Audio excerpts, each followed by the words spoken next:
মা বাড়ি চলে যাওয়ার পর মনটা এত খারাপ যে কাল রাতে কাঁদতে কাঁদতে ঘুমটাও দেরি করে এসেছে। আমাদের পাশের ঘরে মা থাকতো, আর এখন ওই ঘরটায় গেলে পুরো ফাঁকা। যেই জায়গাটাই তাকাচ্ছি সেই জায়গাটা দেখেই মনে হচ্ছে মা এখানে বসতো, 1 মাস ধরে মায়ের ট্রলিটা এখানে ছিল।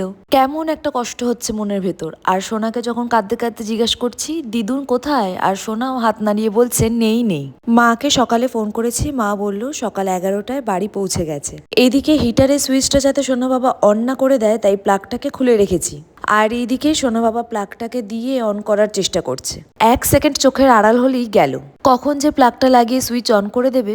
সকালবেলা ভাবি এসে ঘর পরিষ্কার করে দিয়ে গেছে, আর ভাবি এলেই সোনা বাবার খুব আনন্দ হয়, ও একটা কথা বলার লোক পায়। আর মা কালকে বলল যে মম আমি কালকে থাকবো না, তোর কালকে মন খারাপ লাগবে আর তুই কিছুতেই রান্না করবি না, তাই আমি তোর কালকের রান্নাটা করে দিয়ে যাচ্ছি। আর সত্যি আজকে আমার একদম রান্না করার ইচ্ছা নেই, শুধু ভাতটা করলাম। এদিকে সোনা বাবা পা ধরে কাঁদছে, আর ওকে কোলে নিয়ে কিভাবে ভাতের ফ্যান গালবো, তাই সোনাকে 1 সেকেন্ড স্ল্যাবে বসিয়ে হাঁড়িটাকে ডেচকিতে রেখে দিলাম। তারপর সোনা বাবার সাথে কিছুক্ষণ ড্রয়িং করছিলাম।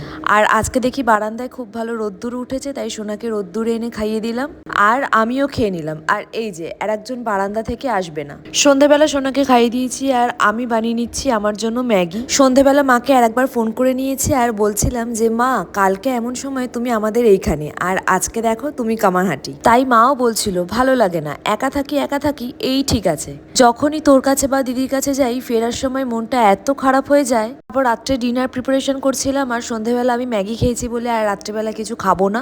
সোনার জন্য বানিয়ে নিলাম গোলা রুটি, একটুখানি ওকে টিভি চালিয়ে দিয়েছি যাতে রুটিটা আমি একটুখানি নিশ্চিন্তে করতে পারি। মন খারাপ নিয়েই আজকে সারাটা দিন কেটে গেল। দেখা হচ্ছে নেক্সট ব্লগে।